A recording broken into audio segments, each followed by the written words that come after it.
E hoje a gente vai falar sobre quais são as principais tendências para os imóveis em 2026. E se você não me conhece, eu me chamo Bruna Maide, eu sou arquiteta e eu sou especialista na compra de imóveis.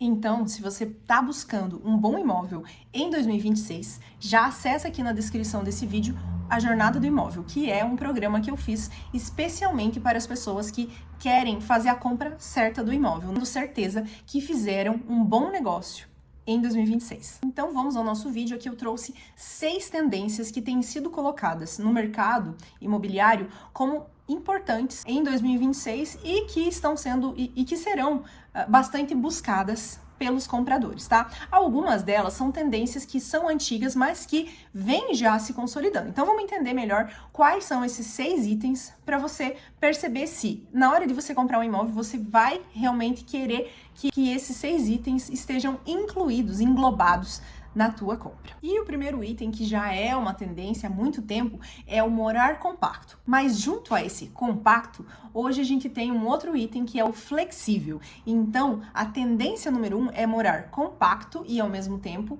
de modo flexível. O que isso quer dizer? Isso quer dizer que a gente precisa dentro de um imóvel ter um espaço compacto, porque quanto mais metragem quadrada, mais caro esse imóvel vai sair, né? O preço por metro quadrado acaba fazendo com que ele vá subindo de preço. Mas, ao mesmo tempo, áreas que sejam computadas, mas que não sejam muito interessantes, não sejam muito adequadas, não sejam funcionais, elas precisam ser evitadas ao máximo nesses novos empreendimentos, para que a gente tenha um espaço bastante funcional e que esse espaço seja adequado a diversas atividades. Então, um espaço que possa ser flexível como uma sala de TV, ora como um escritório, outra hora talvez como um espaço de ginástica. Então esse é um conceito bastante antigo, mas que quanto mais compacto a gente tem esse imóvel, mais ele precisa dessa flexibilidade em relação aos usos, não só aos usos possíveis de se adaptar em relação a diferentes perfis de consumidor, diferentes perfis de morador,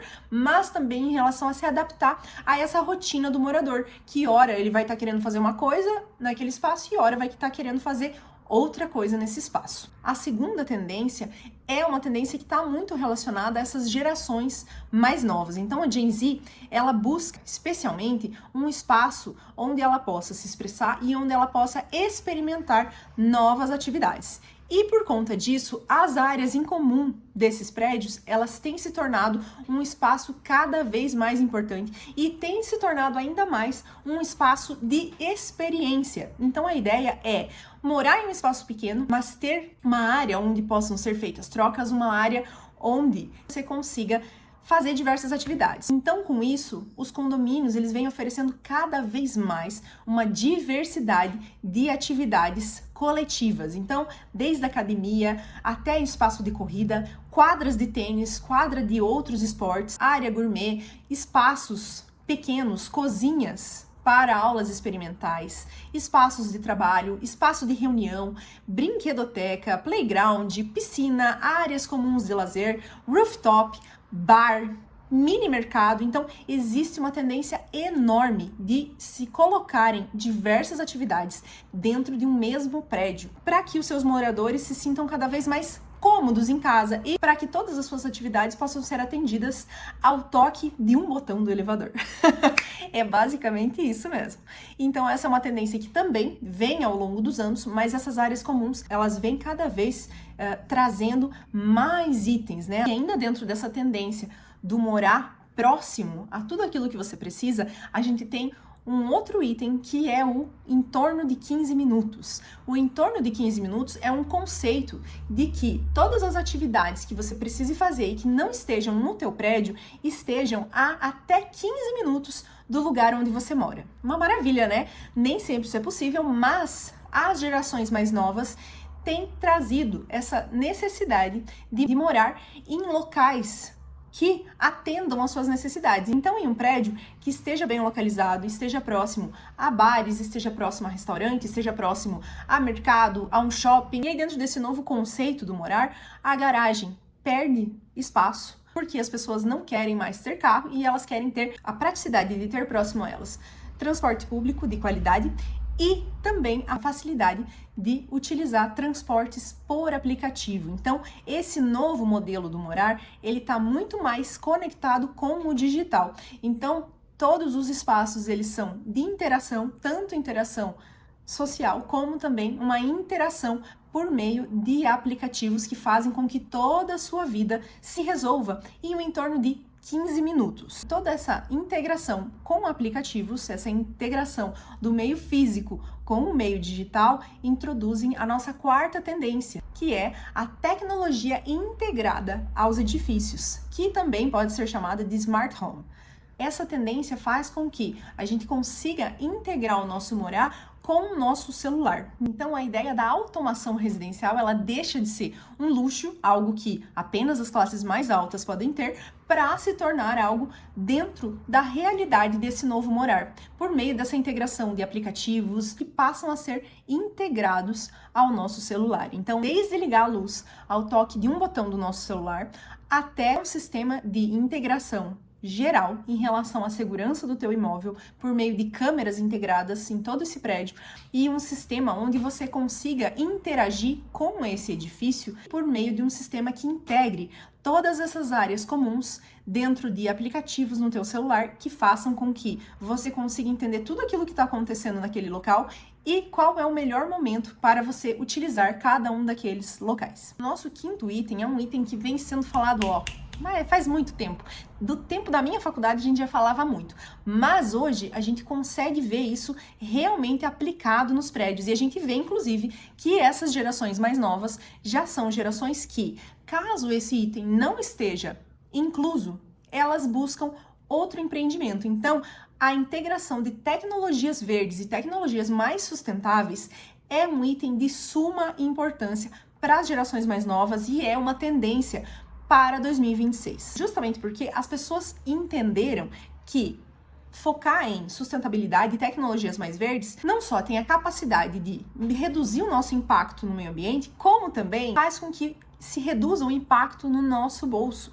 Porque essas tecnologias, elas têm se tornado mais acessíveis, então um dos pontos importantes para essas tecnologias que fazem com que o edifício se torne mais sustentável terem crescido dentro da construção civil se dá especialmente por conta do barateamento de vários desses sistemas, como por exemplo o sistema de instalação de painel fotovoltaico. Enquanto antes, algumas décadas, uma, 2 décadas atrás, a gente falava de 20 anos para se pagar um sistema desses, hoje é pago em 5 anos. Com isso, a gente tem uma necessidade real de que esses sistemas sejam realmente aplicados a esses prédios, a fim de que o custo se reduza. Mas tudo isso precisa estar englobado dentro do projeto. E claro, não é simplesmente painel fotovoltaico, mas outros itens também são trazidos nessas construções, como o reuso de água da chuva e também a implantação de mais áreas verdes nesses edifícios, a fim de reduzir o calor interno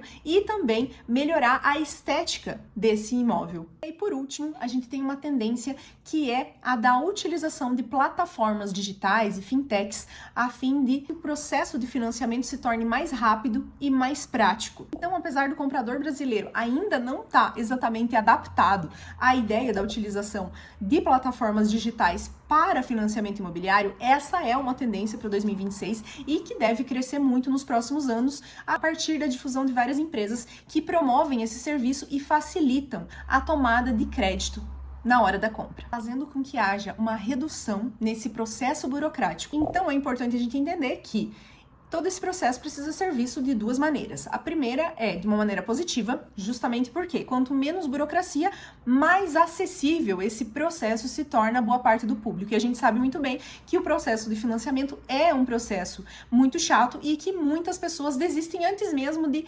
começar, antes mesmo de entrar nessa história de financiamento.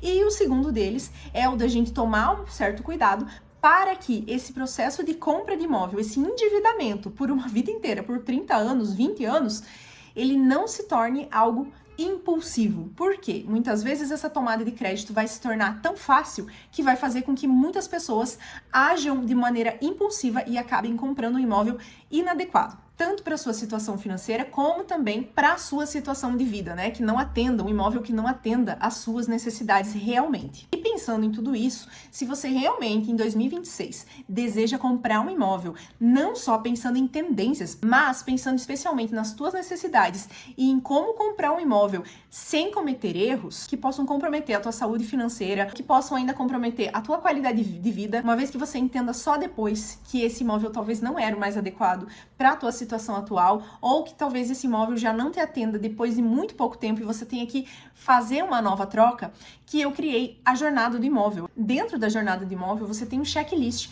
com todos os itens que você precisa analisar antes de fechar um negócio, para que você faça isso de maneira calma, para que você tenha total domínio desse momento que você está passando na tua vida, desse momento tão importante que é a compra de um imóvel. Se você quer saber mais sobre essa metodologia, aqui na descrição desse vídeo você tem um acesso direto para a jornada do imóvel. Eu te espero lá. E claro, se você gostou desse vídeo, gosta de conteúdos relacionados a imóveis, já curta esse vídeo e não se esquece de se inscrever nesse canal.